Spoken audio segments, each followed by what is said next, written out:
pré-candidato a prefeito de Guaratinguetá, Miguel Sampaio. Miguel, é um prazer falar com você. Prazer todo meu, Adriana, da gente estar junto aí, falando um pouquinho de Guaratinguetá e de mim.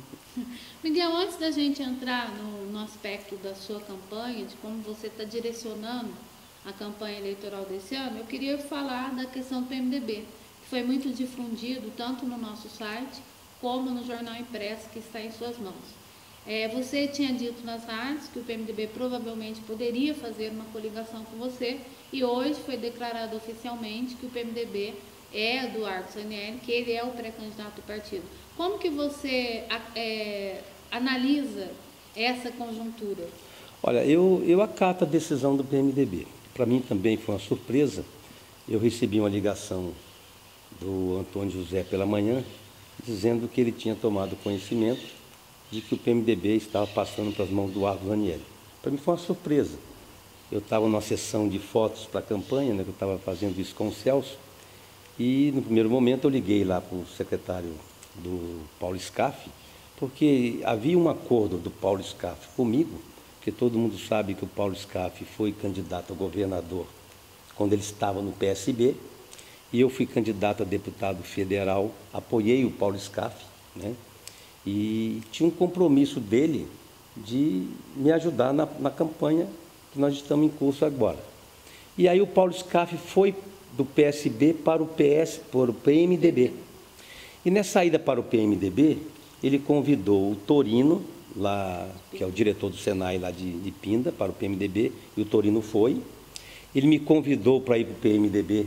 Eu disse ao Paulo que não iria, porque eu tenho um compromisso com o PSB, onde eu estou, e ele entendeu, e disse, eu vou te ajudar assim mesmo. E durante esse período todo, ele disse que o PMDB estaria comigo. Eu acreditei, tivemos uma reunião e um almoço em Pindamonhangaba com ele, inclusive da presença do Baleia Rossi, na presença do Aricara, tanto que é verdade que o próprio Aricara já tinha declarado nas rádios que o PMDB estaria vindo numa coligação com a gente. Para surpresa minha, hoje pela manhã, na reunião da executiva do PMDB, o PMDB tomou uma decisão de ter candidatura própria, com o Argos Ranieri. O Argos, para mim, é uma pessoa do bem, uma pessoa que eu não tenho nenhuma restrição contra o Argos. Eu acho que o PMDB está em boas mãos também.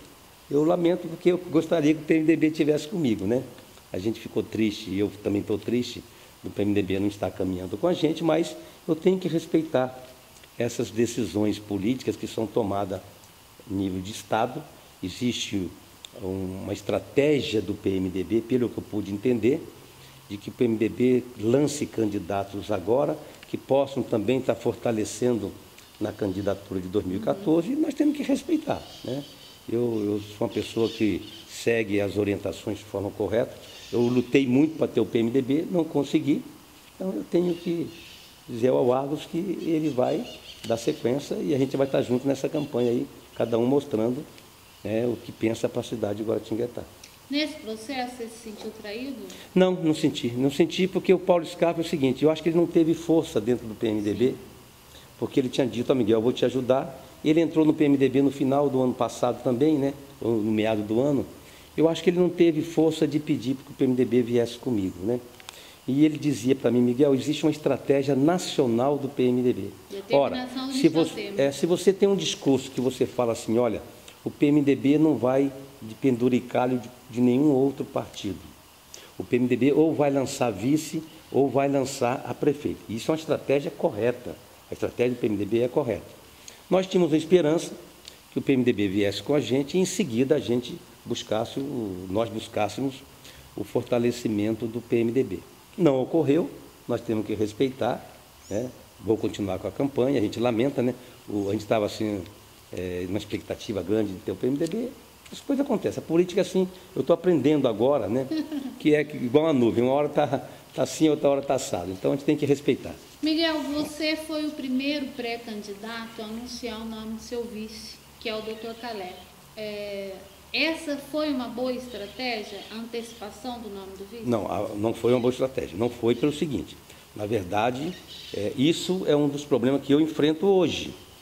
Por quê? Para as pessoas entenderem, quando o Júnior Filipe perdeu para o PSDB no final do ano passado, o DEM, Democratas, E o Democratas tinha um compromisso, também igual o PMDB de agora, de ter candidato a vice ou ter candidato a prefeito. Então eu disse ao Júnior, olha Júnior, eu ia fazer a escolha do meu vice de todos os partidos da base aliada, que era o ideal, né? Mas eu tenho que abrir mão disso. Nesse caso específico, você não estaria vendido agora, porque o vice poderia ser a conjuntura. O que está acontecendo comigo agora foi em decorrência da minha lealdade e da minha fidelidade ao Júnior Felipe. Sim. Porque, veja bem, quando eu disse ao Júnior, não tem problema, Júnior, eu garanto que o vice vem do Democrata, do seu partido. Sim. Então, você pode ficar sossegado, o partido foi devolvido ao Júnior e eu afiancei ao Partido Democratas que o vice vem do Democratas. Então, o que ocorre? Nós tínhamos vários partidos caminhando junto. Ora, muita gente se sentiu surpresa, mas como você vai pegar do Democrata e nós? Uhum. Aí começa... Preterido. Né? Preterido. Não foi uma boa estratégia, não. No que pese, eu estou muito satisfeito com a vinda do Calé, né? O Calé, que já foi vice do Júnior no primeiro mandato, está comigo agora. Achei que foi um avanço muito grande a vinda do Calé. Mas, em termos de estratégia política, eu diria, eu sou uma pessoa que gosto muito de discutir estratégia, não foi uma boa, não. Uhum. Né? Hoje, para você ver, todas essas coisas que estão acontecendo, alguns partidos que estavam com a gente, depois não estão mais, tudo isso por trás está a situação do vice. Quantos partidos você perdeu? Olha, eu diria a você que o PR, que é um dos partidos que eu lamento muito, do Nelson Matídio, porque o Nelson é um grande parceiro meu. O Nelson é uma pessoa que eu gosto muito, Nelson Matídio, e eu tive visitando o Nelson algumas vezes e falei ao Nelson, não consigo entender. Você nos deixou e agora está prestes a fazer uma coligação com o PSDB. E eu brinco com todo mundo, que a maior parte dos meus amigos, todos são do PSDB. Né? Pessoal, se eu pegar aqui no Vale do Paraíba e citar para você, é até engraçado isso. Mas nós vamos concorrer aqui em Guaratinguetá. E o Nelson está prestes a fazer uma coligação. Eu digo, eu não consigo entender. Com toda aquela divergência que ocorreu depois que o Francisco Carlos assumiu após o Nelson, né? Eu imaginava que isso nunca poderia acontecer. Mas então eu estou aprendendo que na política, essas coisas que você pensa que nunca vai acontecer, acontece, né? Mas o apoio do ex-deputado Marcelo Ortiz não, então, seria então uma conjuntura que em outros tempos não se veria como possível, né? E hoje... mas é que o Marcelo é diferente. Observe o seguinte, uma coisa é você ter divergência política, sim, você tem uma linha de pensamento, o outro candidato tem uma outra linha, sim, de pensamento. O problema é quando tem problemas pessoais envolvidos. Então, eu não tenho problema nenhum com o Marcelo Ortiz, pelo contrário, nada contra o Marcelo.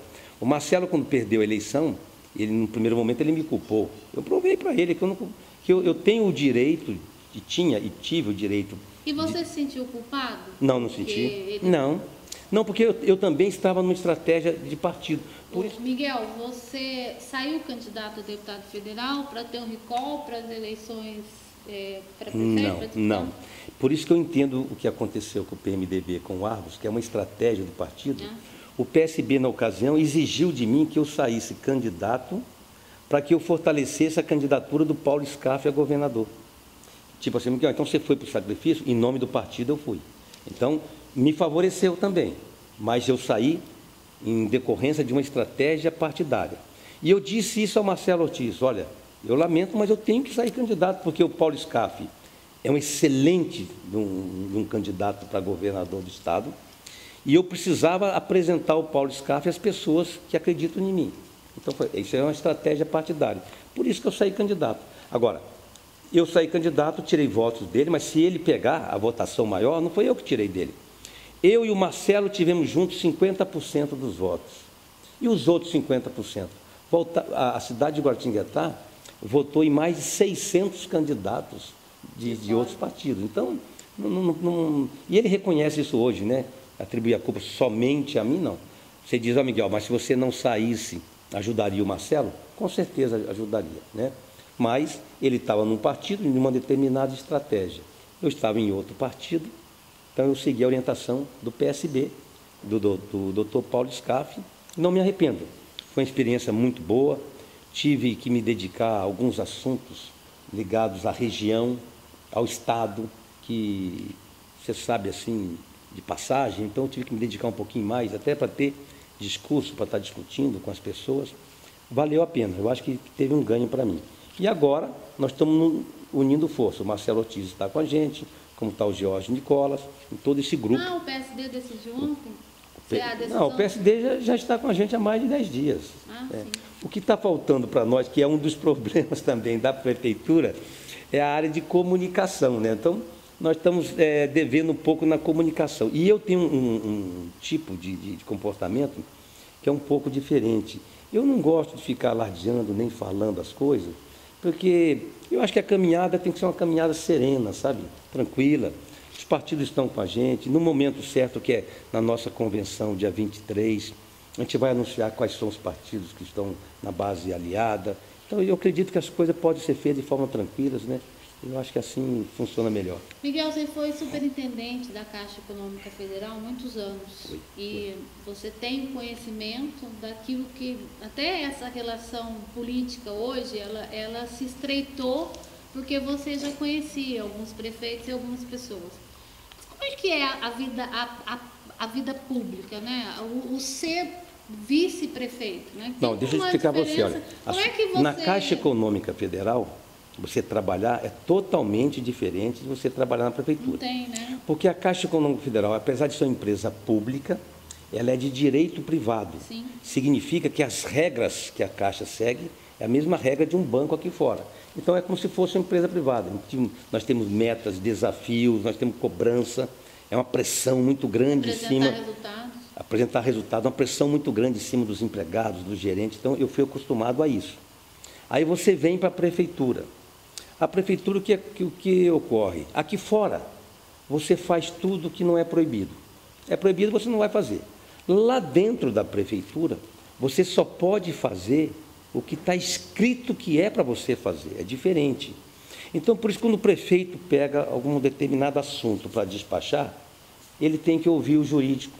Às vezes, ele tem que ouvir a Secretaria de Fazenda. É burocrático. Então, quando ele manda para o jurídico, uma coisa que ele poderia decidir, mas ele quer ouvir a opinião do jurídico, é 2, 3, 4, 5 dias que demora lá. Aí ele tem que ouvir a fazenda, se tem dinheiro, se tem recurso, se faz parte da previsão orçamentária, é mais 4, 5, 6 dias. Então, uma coisa que aqui fora você decide em um dia, lá leva 20 dias para você decidir. Por isso que é uma morosidade, mas eu acredito, mesmo com essa morosidade, você pode aperfeiçoar para que o cidadão, o munícipe, quando ele for na prefeitura, ele tenha uma resposta mais rápida daquilo que ele quer. Então, hoje existe mecanismo de você agilizar. Mas a bagagem que você teve enquanto superintendente serviu para quê? Muito. Eu vou dizer para você, bom, primeiro em relação ao relacionamento, né? Eu tenho um relacionamento muito grande fora da Caixa, nos ministérios, eu tenho um relacionamento na Assembleia, eu tenho um relacionamento empresarial muito grande, basta ver esse volume de empresas, essa mudança na lei, as casas populares, tanta coisa que chega agora a Guaratinguetá, eu tenho certeza absoluta que foi em decorrência do meu relacionamento, né? Então, as coisas ficam facilitadas na medida que você abre portas para a cidade. E eu tenho um temperamento interessante, que eu gosto muito de conversar com as pessoas, eu gosto de tratar as pessoas muito bem, e nisso eu vou cativando. Então, sempre que você precisa, você sempre tem um amigo disposto a te ajudar, né? Eu ajudo muita gente, mas tem muita gente que me ajuda também. Seria o slogan da sua campanha? Não. Eu diria que eu penso muito no futuro de Guaratinguetá, sabe? Eu tenho filhos e tenho netos, né?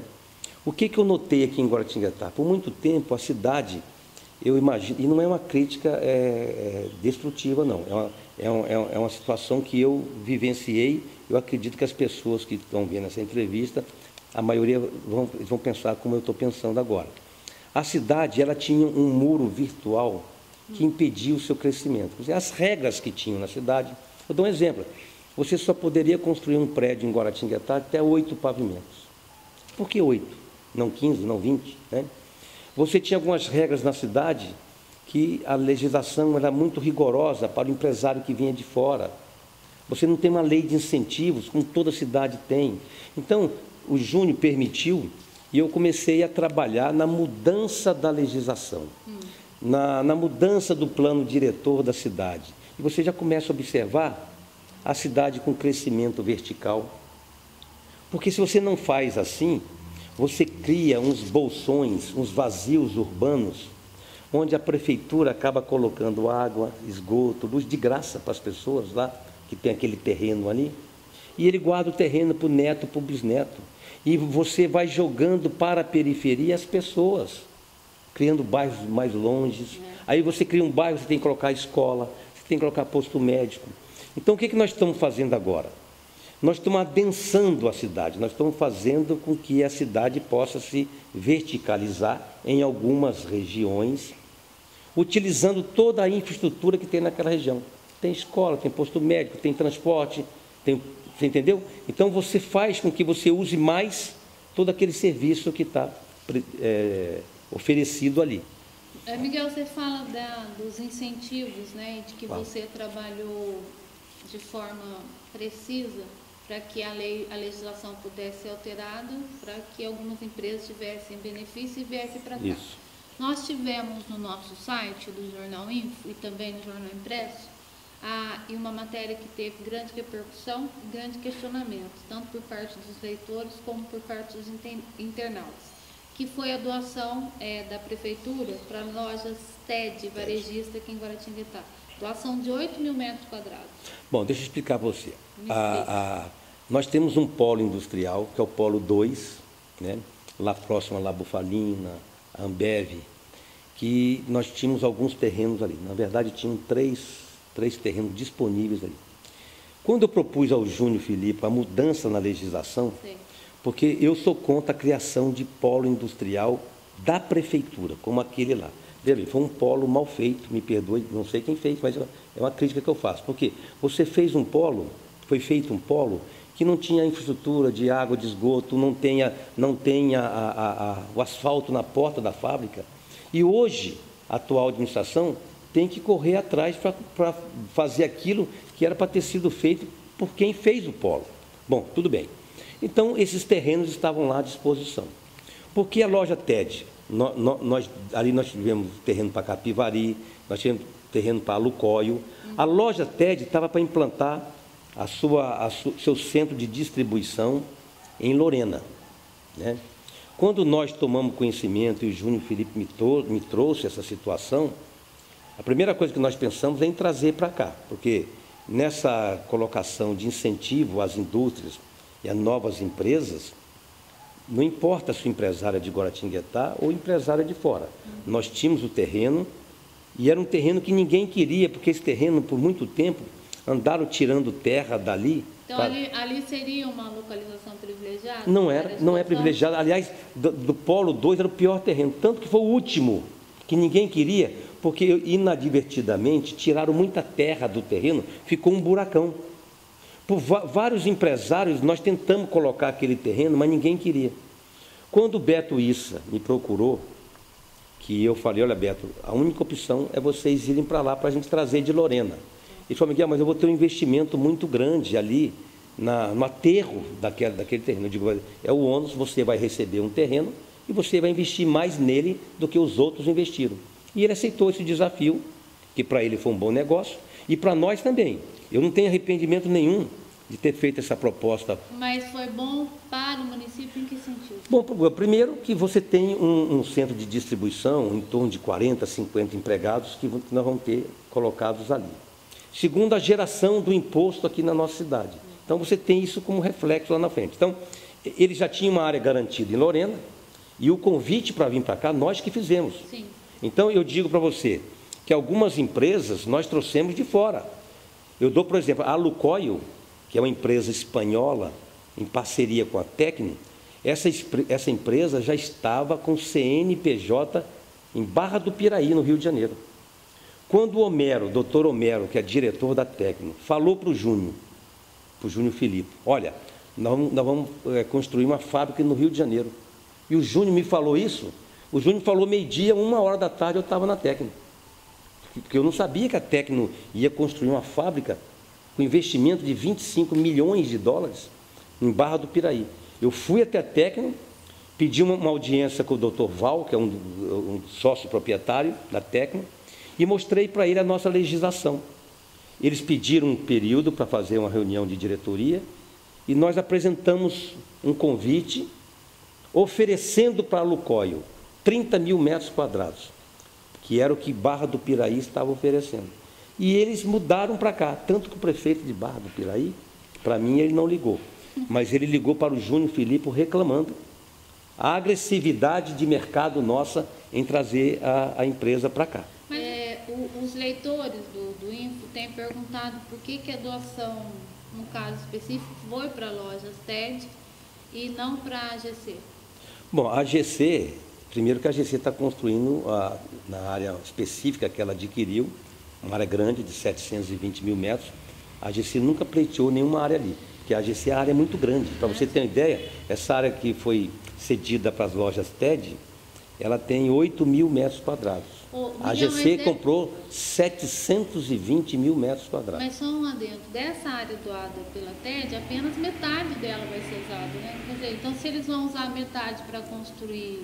Não, você sabe por que é metade? Que é o seguinte... Por que precisa de 8 mil metros? Não, porque o projeto, porque é muito caminhões, eles precisam de um espaço para você fazer todo o percurso dentro do centro de distribuição.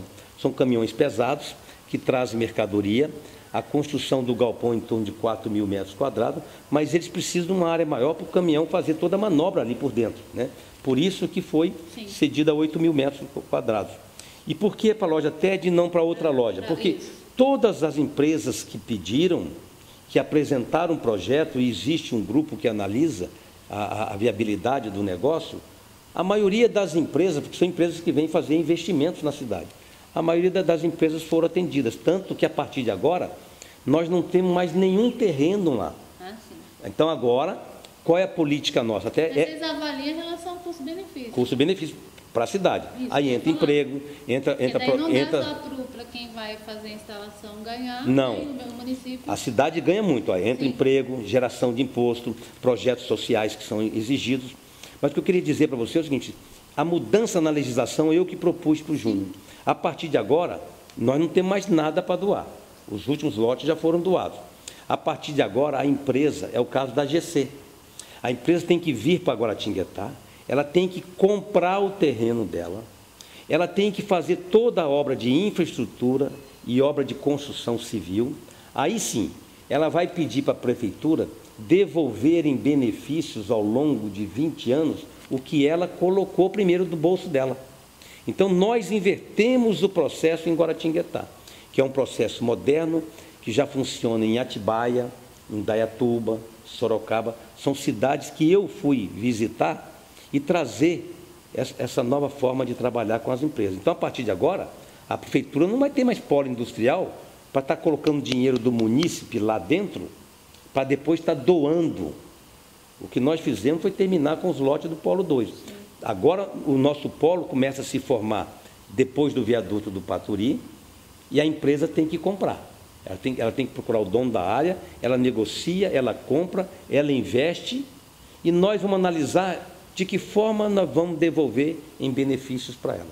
E com isso está sendo um sucesso. Nós estamos com a vinda da AGC, da Lucoil. Essa semana tem mais 2 empresas, né, que chegam agora a Guaratinguetá. E nós estamos negociando 2 grandes empresas também. Uma empresa ligada à área automotiva e uma empresa ligada à CSN. Então, são empresas que nós começamos a negociação, né, está bem encaminhado, mas nessa nova modalidade, de chegar, comprar área, investir e receber em benefícios a devolução. Qual vai ser o carro-chefe da campanha de Miguel Sampaio? É um homem que vai trazer indústrias, desenvolvimento? Não, olha, eu tenho pensado muito no... E você pretende, assim, descolar um pouco a sua imagem da do Júnior? Deixa eu dizer uma coisa para você. Primeiro, foi até bom você tocar nesse assunto, para eu ter a oportunidade de falar, né? Eu fiz uma parceria com o Júnior que nenhum político fez. Eu fiz uma parceria com o Júnior que eu não pedi para ele nenhum cargo comissionado, nem para mim, nem para parente nenhum. Não tenho parente na prefeitura. Não tenho parente na prefeitura. Os cargos que o Júnior ofereceu, eventualmente, de pessoas que estão lá... Você é contra esse fisiologismo? Eu sou contra. Eu sou contra. Eu acho que nós temos que trabalhar para o idealismo, para projetos, né? Eu sou contra. Mas eu digo a você, eu estou participando de negociações políticas. 90% das negociações, ela envolve negociações de cargos comissionados, de participação no governo. Isso é uma realidade no Brasil. Eu não vou tapar o sol com a peneira. É uma cultura no país. Então, eu me dou no direito de dizer que eu fui o único que fiz uma parceria com o Júnior. Eu apresentei para ele uma relação de projetos para as cidades. E os projetos estão sendo realizados. Então, eu fico contente, porque se você não der exemplo, você não tem moral para cobrar. Então, eu estou com o Júnior, não tenho uma reclamação de estar ao lado dele. Vou ficar com ele até o último dia do mandato. Isso faz parte de mim, de ser uma pessoa leal, comprometida. As coisas e os erros que nós temos, eu tenho cobrado dele. Eu tenho dito a ele, ele sabe, né? Nós temos acertado em muita coisa, mas nós temos muita coisa para mudar. Nessa relação de erros e acertos, você acha que muito tem mais, uma vantagem? muito mais acertos. Eu vou te dizer por quê. Nós temos um problema que é a deficiência na nossa comunicação. Se eu começar a reclamar para você de muitas coisas que ocorrem na prefeitura, que as pessoas não sabem que nós fizemos, ora, eu tenho ido em reuniões nos bairros, quando eu começo a falar para as pessoas, eles dizem, mas nós não sabemos disso. Não sabem por causa da nossa deficiência na área de comunicação. Então, provavelmente, se prefeito, você não manteria essa equipe. Olha, eu não falo sempre em equipe, eu falo em forma de trabalhar, né? Eu, por exemplo, não manteria uma equipe longe do gabinete. Para mim, a área de comunicação tem que estar ao lado do gabinete, onde as notícias são produzidas diariamente e precisa a população tomar conhecimento. Por que a população tem que tomar conhecimento? Porque o dinheiro público está sendo gasto. E a população precisa saber onde você coloca o dinheiro público, sabe? E eu vejo que algumas mudanças serão necessárias. Eu disse ao Júnior, nós somos pessoas diferentes, eu estou com você, o governo vai ser, se Deus quiser, uma continuidade das coisas boas. Das coisas que não estão boas, eu vou alterar. Mas você acha que essa palavra é favorável? Mas eu tenho que dizer, você sabe por quê? Eu estou num grupo, eu tenho que respeitar o grupo. Eu sou favorável à continuidade, não ao continuismo. Continuismo é você continuar fazendo as coisas erradas. A continuidade é o seguinte, é um modelo de gestão. Nós queremos um futuro para a cidade, nós queremos para a indústria, nós queremos fazer creches aqui na cidade, que nós não fizemos nesse mandato. Que eu vou ser conhecido, escreve para você, se Deus quiser, eu não quero ser conhecido como homem das casas. Me cobre isso um dia, se Deus permitir. Hoje eu como pré-candidato, se um dia eu for eleito, você vai ver e falar, o Miguel é o homem das creches, porque eu acredito muito no papel da creche em relação à criança e à mulher. Eu acredito muito nisso. A gente está conversando, eu estou pensando que você ser vice-prefeito é um casamento, né? Quer dizer, você fica, às vezes você fica mais tempo com o Júnior do que com a sua esposa. Eu fico com o Júnior, eu fico. Mas é uma função difícil, sabe o quê? Porque vice-prefeito... Às vezes não tem vontade de falar assim, Juninho, dá um tempo, fica na sua casa, fica na minha, discutir relação. Aliás, deixa eu falar uma coisa boa, né? Hoje é dia dos namorados, né? Eu e a Beth, nós estamos juntos há 40 anos. É muito tempo. É uma pessoa, mas eu amo muito a Beth, sabe? Eu vou dizer para você, se tem coisa boa que aconteceu na minha vida, foi a Beth. Eu diria para você que eu não estaria onde eu estou hoje se não fosse ela. Ela me deu 3 filhos maravilhosos. Eu perdi a minha caçula com 15 anos, num desastre de carro. Mas assim, eu tenho a Michele e o Gustavo. Eu sou uma pessoa família. Eu fico na política, às vezes eu falo, Beth, olha, eu estou agoniado com a política. Porque eu fico lá fora, eu vejo meus netos aqui dentro de casa, eu querendo ficar com eles. Então, eu diria para você que isso é uma coisa que me satisfaz, sabe? Mas você está falando que você é um homem de relações estáveis, né? Está há 40 anos com a Beth, está fazendo até uma referência que hoje é o dia dos namorados. Mas e a relação com o Júnior? Olha, a minha relação com o Júnior não é diferente, sabe? Primeiro que eu sei o meu lugar, eu sou vice. As pessoas precisam entender que eu não tenho a caneta, eu não consigo autorizar a compra de um lápis. Eu não tenho a autoridade de influenciar na saúde, na educação. Eu fui para o governo, o Júnior perguntou, Miguel, o que você quer fazer para me ajudar? Eu digo, eu posso te ajudar muito na parte do desenvolvimento da cidade. Então, na parte de empresas, na parte de trazer casas para Guaratinguetá, de trabalhar na legislação para deixar uma legislação mais moderna, na regularização de loteamentos irregulares, clandestinos, né? No projeto de reluz, enfim, grandes projetos eu tenho condição de te ajudar. Eu tenho condição de ajudar você a captar recursos em Brasília, em São Paulo, na Assembleia, e eu fiz isso todo esse tempo. Mas por que eu me dou bem com o Júnior? Porque eu sei o meu lugar. Você pode observar, quando eu vou numa cerimônia com ele, eu sempre falo antes dele. E eu nunca disse o assunto que ele ia falar, para não tirar o discurso dele. Porque eu sou vice-prefeito. A figura principal é o prefeito, é ele que manda, a diretriz do governo é a dele. Então, eu discuto com ele, que eu estou com ele quase todo dia. Então, quando eu não gosto das coisas, eu digo, Júnior, isso aqui não está certo. Mas se a orientação é essa, eu sou uma pessoa que sei seguir orientações. Por quê? Eu não tenho visto coisas erradas ali, que se eu tivesse visto, eu já teria até denunciado. Não seria, em hipótese alguma. E ele sabe disso. E eu não vi. Por isso que cada dia que passa, eu estou mais ao lado dele. Eu não posso abandoná-lo. A parte mais difícil, nós passamos 2 anos, 2009, 2010, sem dinheiro na prefeitura. Eu estive ao lado dele. Hoje eu sofro uma rejeição que eu tenho certeza absoluta que é mais do governo do que minha. Então, mas eu tenho que suportar, eu sei que faz parte do processo. Eu defendo o governo porque eu estou lá, eu sei as dificuldades que nós passamos, né? E eu sou uma pessoa leal. Eu digo ao Júnior, eu vou ficar com você até o último dia do mandato. Eu me propus a isso, né? Tenho defendido ele na frente e longe dele. Eu faço essa defesa naquilo que eu estou convencido, né? Mas também faço minhas críticas.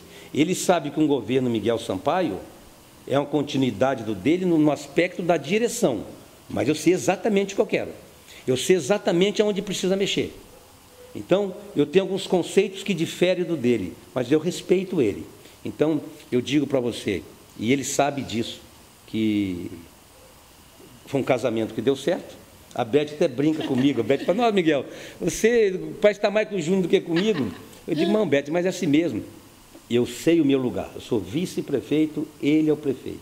Então, como eu sei o meu lugar, as coisas funcionam. Porque eu nunca pensei em pegar o lugar dele, nunca. Pelo contrário, também não tem nenhuma reclamação.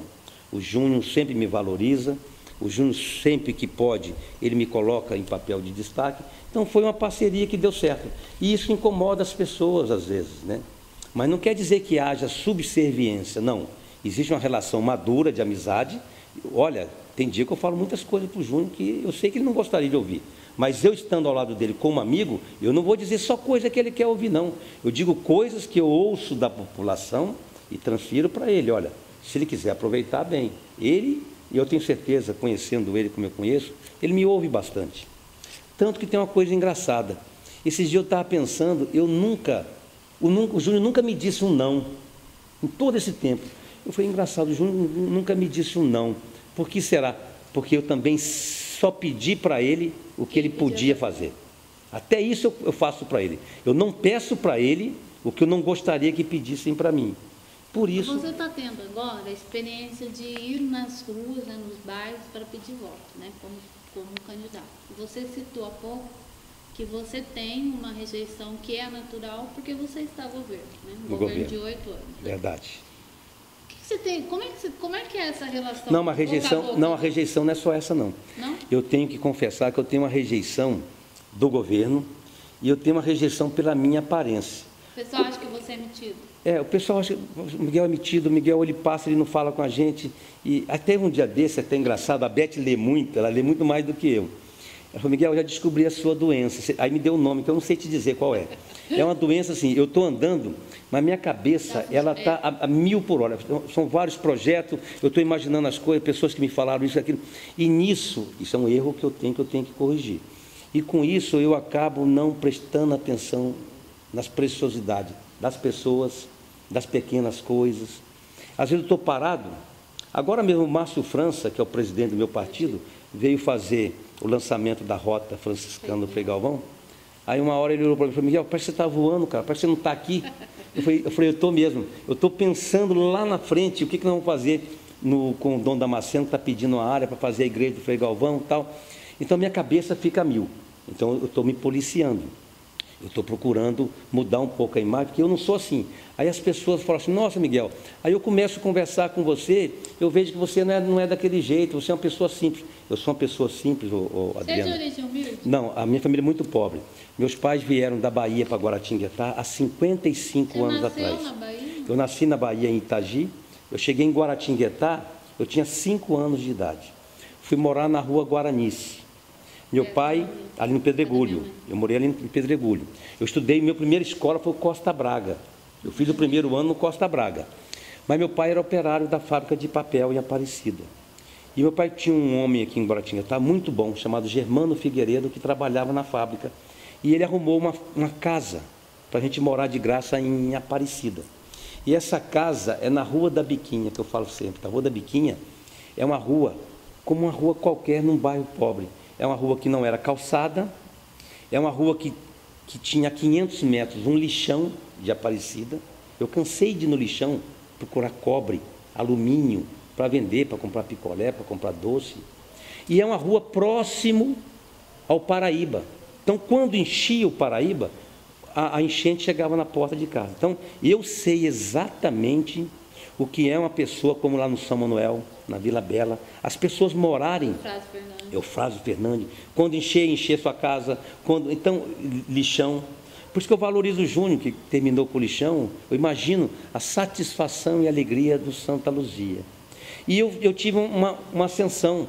Olha como a vida é. Eu fui, aos 15 anos, eu fui ser cadete da escola de cadetes. Meu irmão era muito inteligente, meu irmão mais velho. E meu irmão foi estudar no Colégio La Salle com uma bolsa de estudo. O dele era 100%. Mas meu irmão era uma pessoa diferente, porque ele só tirava 9 e 10, ele não sabia nem o que era 8. E os irmãos do La Salle, que é o professor Gentil, ele achou que eu era igual a ele e me convidou para ir para o La Salle, mas eu sempre fui um aluno médio. Eu nunca fui aluno de top, não. Eu sempre fui aluno... Mas se prefeito, você não vai ser um prefeito? Não. Como aluno, eu sempre fui um aluno assim, estudioso, eu aprendo rápido, né? Mas eu sempre fui uma pessoa assim, normal, né? Eu nunca fui... Era um gênio? Eu nunca fui um gênio, nunca fui. E eu acabei indo para a escola preparatória de cadetes. Tanto que é verdade que eu repeti lá na escola. E nesse retorno meu para Guaratinguetá, para Aparecida, foi onde eu conheci a Beth. Olha como a vida ela é interessante. Engraçado. Se eu tivesse seguido a minha carreira de militar, eu não teria constituído essa família que eu tenho. Não teria conhecido a Beth, não teria tido os filhos, nem os netos que eu tenho. Então, eu sempre agradeço a Deus. E quando eu voltei de Campinas, da escola preparatória, foi o maior desgosto que eu dei com meu pai. Porque meu pai queria que eu fosse militar, e eu acabei com aquele sonho dele. Eu vi meu pai chorando um dia no sofá. Ele nunca me disse isso, mas eu tenho certeza que aquele choro dele era por conta da minha saída e eu ter acabado com um sonho que ele tinha. E foi o último desgosto que eu dei para ele. Eu digo, a partir de agora eu não dou mais, eu vou só dar alegria. E graças a Deus, isso eu tinha quanto? 16, 17 anos de idade, né? Seus pais são vivos? Não, meus pais já faleceram. Engraçado, os dois faleceram com a diferença de 20 dias, um para o outro, né? Mas assim, eu passei minha vida inteira só dando alegria para compensar aquele desgosto que eu tinha dado. Então, minha vida na Caixa Econômica Federal, quando eu entrei, foi meteórica, foi uma carreira brilhante que eu fiz, né? Eu hoje estou aposentado da Caixa Econômica Federal, aprendi muito, eu sou muito grato, né, de ter tido a vida que eu tive, que eu tenho. Eu acho que a vida me deu demais, aquele menino pobre que veio de tão longe para cá, né, e chegar onde eu cheguei, eu acho que eu trabalhei muito, tudo para mim sempre foi mais difícil, sempre foi mais custoso, né? Nós não tínhamos dinheiro, né? Era uma dificuldade grande, né? Eu tive o privilégio de tocar na banda do La Salle, quer dizer, para mim aqui era um orgulho muito grande, na época áurea do La Salle, e eu um menino pobre estudando no La Salle, né? Então, graças a Deus, a vida me deu muito. E eu procuro retribuir, por isso que eu estou na política, para dizer para você que eu gostaria de passar um pouco do meu conhecimento, do meu relacionamento, buscar essas casas que nós estamos fazendo, né? Tirar as famílias que moram na beira dos rios, dos ribeirões, para morar melhor, né? A Beth é diretora de escola, ela me passa a situação dramática que algumas famílias vivem, de extrema pobreza, isso em Guaratinguetá. Então eu acredito que eu, como prefeito, um dia, eu tenho condição de ajudar muita gente, principalmente... Um dia longínquo ou um dia... Olha, eu estou esperando para esse ano, se Deus quiser, estou esperando para esse ano, né? Miguel, você chora quando? Você se emociona? Muito. Eu assisto o filme, eu me emociono, eu falo... Ontem mesmo fui conversar. Quando você vai visitar um bairro que... Eu me emociono, eu fico. Eu fico porque eu passei... Quer dizer, você tem uma corresponsabilidade por isso também, como administrador. Tenho. Eu não sei, eu sou meio chorão, eu me emociono. Mas você sempre foi assim? Ou sempre fui. Fase? Não, sempre fui. Não minto. Depois que eu perdi minha filha, eu mudei. E eu até perder minha filha, eu era uma pessoa materialista, sabe? Eu só pensava, era em dinheiro, era terreno, era casa, bens materiais. Aí, quando eu perdi a Vanessa, né, nesse desastre, eu comecei a enxergar a vida um pouco diferente, sabe? Porque é um pedaço que é arrancado de você, sabe? Então, só quem passa por isso sabe. E eu não podia cair no sentido de me adoecer, porque a Beth não ficou bem, a Michele, o Gustavo, a minha casa, a nossa casa, né? Nós ficamos um período de depressão por muito tempo. Aquilo, eu chegava em casa, era só choro. Eu passei um ano assim, a Beth chorando no canto, o Gustavo no outro, e eu tentando levar a vida, e graças a Deus a gente conseguiu sair. Hoje, se você vai ver na entrada de casa, tem um retrato da Vanessa, a gente mantém o retrato da Vanessa, as coisas da Vanessa estão com a gente até hoje, de vez em quando a gente pega, assiste um vídeo, é como se ela estivesse aqui com a gente, né? Mas isso dá força. Então, quando eu vou num bairro, eu vejo essas situações. Eu fui essa semana lá na Vila Sapé. Lá tem uma vilinha chamada Sete Pecados. São 7 famílias que moram. Você não acredita. Você entra na casa, num cômodo, tem 8, 9 pessoas dormindo. Isso em Guaratinguetá. Isso é desumano. Então, por isso que esse trabalho de trazer as casas, né? E não é fácil você fazer casa, né? Porque, primeiro, que empresário não quer fazer casa para pobre. Empresário quer fazer casa para gente que ganha bem, gente que tem mais dinheiro, que possa pagar, para ele ganhar mais, porque ele só pensa em dinheiro. Mas nós forçamos um pouco a barra para poder ele fazer essas casas como a Caixa está fazendo aqui. Nós estamos com 1.344 casas sendo construídas para essas famílias que moram na beira dos rios. Então, isso é um sonho de tirar essas famílias. Eu acho que é a parte que a gente contribui aqui na terra para essas pessoas. Então, por isso que eu digo que na prefeitura eu consigo trazer muito da Caixa para a prefeitura. Por exemplo, no Santa Luzia, que é um bairro, né, aqui nosso aqui, nós vamos asfaltar ele inteiro. Não fazer plantio de árvores, nós vamos arrumar as calçadas, não fazer ciclovia com dinheiro do governo, dinheiro da Caixa, né?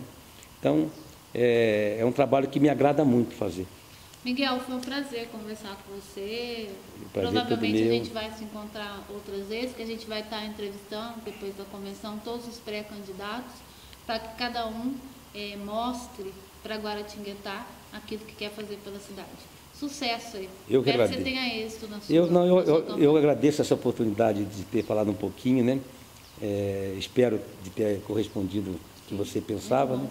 Mas estou sempre à disposição. Ok, obrigado. Miguel, obrigado.